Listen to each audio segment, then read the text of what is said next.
अस्सलाम वालेकुम व्यूअर्स, एक नई वीडियो और एक नए टॉपिक के साथ मैं हूं आमना बतूल और आज हम डिस्कस करेंगे बायलैटरल क्लीवेज। क्लीवेज जो है वो हम डिस्कस कर रहे थे, हम उसी को कंटिन्यू करेंगे। बायलैटरल क्लीवेज भी क्लीवेज की एक टाइप है जिसके अंदर हम ट्यूनिकेट्स या लोअर कोऑर्डिनेट्स को डिस्कस करेंगे। उनके अंदर क्लीवेज किस तरह से होती है, बायलैटरल क्लीवेज किस तरह से होती है। पहले हमें ये देखना है कि रेडियल और बायलैटरल में क्या डिफरेंस है। रेडियल सिमेट्री में क्या है कि जो ऑर्गेनिज्म है या जो एनिमल हम पढ़ रहे हैं उनकी जो एंटीरियर है और पोस्टीरियर साइड्स वो डिस्टिंग्विश नहीं होती। ठीक है, हम किसी साइड से भी उसको देख लें तो जो एक साइड होगी वो ओरल होगी और दूसरी क्या होगी, एबोरल होगी। लेकिन हम जब बायलैटरल सिमेट्रिकल ऑर्गेनिजम्स में देखते हैं तो उनके अंदर कुछ इस तरह की सिमेट्री होती है कि माउथ और एनस डिस्टिंग्विश होते हैं। ठीक है, रेस्पिरेटरी सिस्टम और एक्सक्रीटरी सिस्टम डिस्टिंग्विश होते हैं, माउथ और एनस। ठीक है, अब बायलैटरल क्लीवेज होती है ट्यूनिकेट्स में या लोअर कोऑर्डिनेट्स में। लोअर कोऑर्डिनेट्स वो ऑर्गेनिजम्स होते हैं जिनके अंदर जो वर्टिब्री है वो मौजूद नहीं होती, लेकिन एक कोर्डल पोर्शन होता है, ठीक है, that is not so strong that make it the pure coordinate, तो इसलिए हम इनको कहते हैं लोअर कोऑर्डिनेट्स। ठीक है, दीज ट्यूनिकेट्स और lower coordinates establish earliest axis of symmetry. अब क्या होता है कि अगर हम एक सेल देखते हैं किस तरह से इसके अंदर डिवीजन होती है, ये एक सेल है, इस तरह से इसके अंदर डिवीजन होगी कि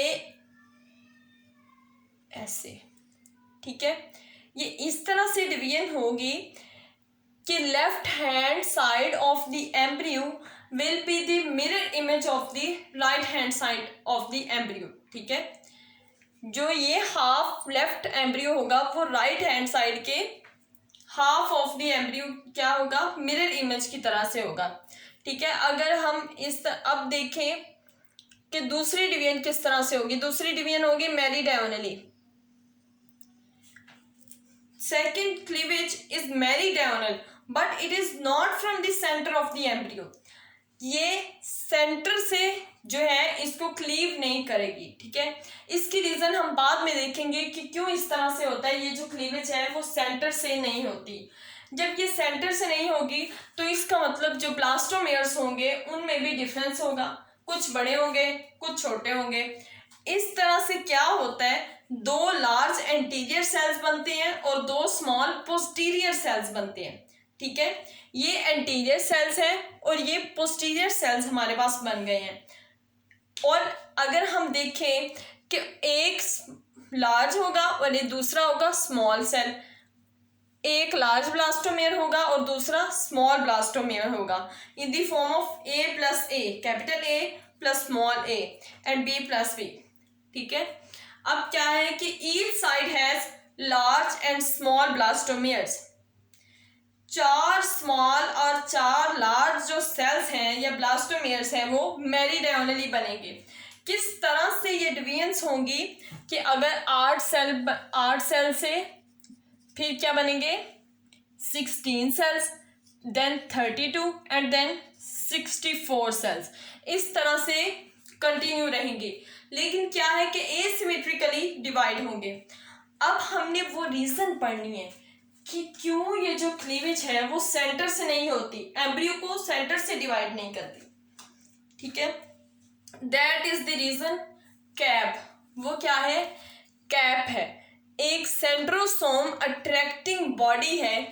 जब सेंट्रोसोम इस बॉडी की वजह से अट्रैक्ट होगा तो उसकी पोजीशन एसिमेट्रिकल हो जाएगी। ठीक है, जब उसकी पोजीशन एसिमेट्रिकल हो जाएगी तो उसकी वजह से जो डिवीजन्स हैं वो भी एसिमेट्रिकल होंगी।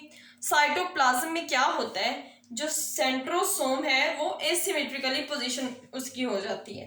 ठीक है, इसके अलावा जो कैप है वो mRNA को भी अट्रैक्ट करते हैं, मैसेंजर RNA को भी अट्रैक्ट करती है।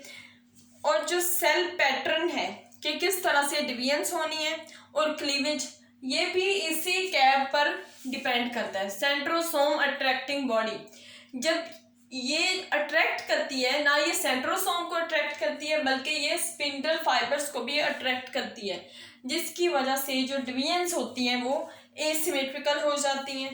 ठीक है, अब इसी कैप की वजह से क्या होता है, centrosome is asymmetrically produce one large and one small blastomere, एक बड़ा होता है और एक छोटा होता है। ठीक है, आज हमने बायलेटरल क्लीवेज पढ़ा है, नेक्स्ट हम इसी को कंटिन्यू करेंगे। अगर आपको मेरी वीडियो अच्छी लगी है तो लाइक करें, शेयर करें और कमेंट सेक्शन में कमेंट करें, अपनी अच्छी सजेशंस दें ताकि मैं और अच्छी वीडियो आपके सामने ला सकूं। And subscribe my channel zoology planet. Thank you so much.